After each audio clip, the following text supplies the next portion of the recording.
malam ina siyar da kaya 8,000 sai wani ya zo ya siya sai ce zai biya ni a hankali sai ce zai bada 10,000 to wannan shi kuma a bari ba wacce aka wannan shi ake kira bai'ataini fi bai'atin bai'ataini fi bai'atin akwai naƙadan akwai ajalan. Wannan kofin nake siyarwa sai ka zo ka tar da shi sai ka ce nawa, to dama na san halinka, na san sai na ce in kuɗi hannu ne 10,000, in bashi ne 15,000. to wannan ba riba bane, saboda ciniki ne, ba bashi na baka kuɗin ba, kayan ne yake da tsada yake da arha. In za ka biya kuɗi hannu yanzu da arha, in sai wani lokaci, to inda riba za ta shiga, bari ku ji inda riba za ta shiga, sai ka ce to sai wata ɗaya zan kawo 15 ɗin, sai ce to ɗauki ka tafi, an gama ciniki ba, to sai ranar ta cika baka da kuɗin, ka ce wallahi na ɗau alkawari zan biya ranar 15 ga wata, gashi ba samu kuɗi ba, sai ce to yanzu zan ƙara maka wata ɗaya sai ka ƙaro 2,000 a kai, to riba ta shigo. Ko kuma ashe kai ba kayan kake so ba kuɗin kake so, da ka zo ka ce min ka siya 15 sai ƙarshen wata na ce na siyan ma, ba yanzu na binka 15 ba, sai ka ce kai ko siyan ma zan yi ne ni, kai siyi 10. Ya kuma zama bai'ul ina kenan, shi kuma shine bai'ul ina. Bai'ul ina kuma ka siya da mutum da tsada, ka siya a hannunsa da arha, kuma kana jiran lokacin da zai kawo maka kuɗin wancan mai tsadar. Shine idza tabaya'atum bil ina wa akhadhtum aznab al baq wa raditum bizar.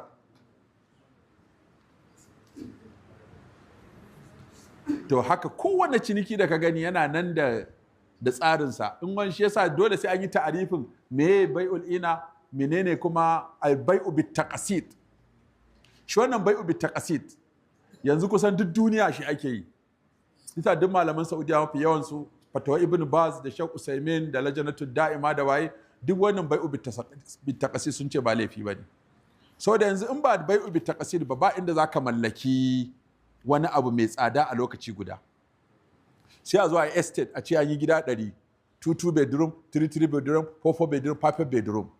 Sai a ce ka je ka cike form, za a baka gida, za ka biya nan da shekara 5 a kan miliyan 30. Amma wanda zai biya yanzu shi ya biya 25. Wannan 5 ɗin da suka ƙara maka na dogon zangon da kai mai ciniki, ai da kuɗin yana hannunsa, abin da samu ya fi 5 ɗin. Kai kuma aka bari sai ka samu kuɗi, kai kuma za ka samu wannan ƙarin 5 ɗin. Ashe akwai maslahar ka, akwai maslahar shi ko mai riba, maslahar mutum ɗaya ce banda ta ɗayan. Shi ko a siyan maka abu da tsada zuwa ka biya wani lokaci akwai maslahar ka.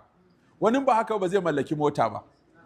In yace sai ya tara kuɗin motar ba za ta taru ba. In ya ce sai ya tara kuɗin gidan, amma ga mukullin gida ba mu 25% ka shiga ka buɗe ka zauna.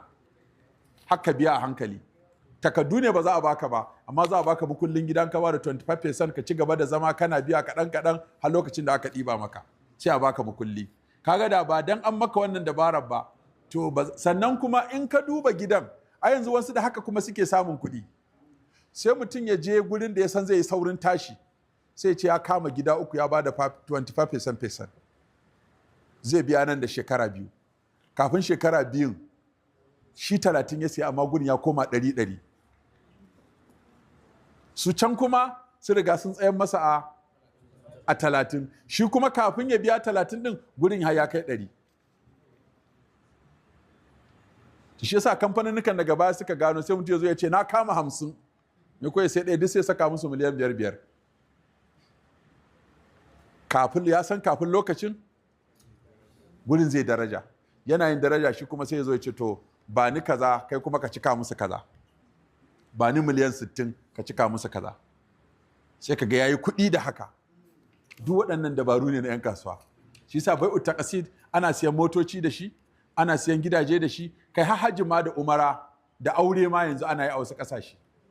sai ka ce wallahi aure nake so na yi amma ban tara kuɗin ba, amma albashi na 100,000 ne duk wata, in na ce sai sun taru sai in kai shekara kaza ban aure ba, amma ina son a ranta min miliyan 10 na je na yi aure, in ya so duk wata da kamfani na ko da ma'aikata ta kai tsaye ba ma sai na gani ba za a dinga yankan 20,000 har zuwa kaza in biya. Wasu manyan wayoyin da kake gani a kasashen Laraba duk da haka ake mallakansu.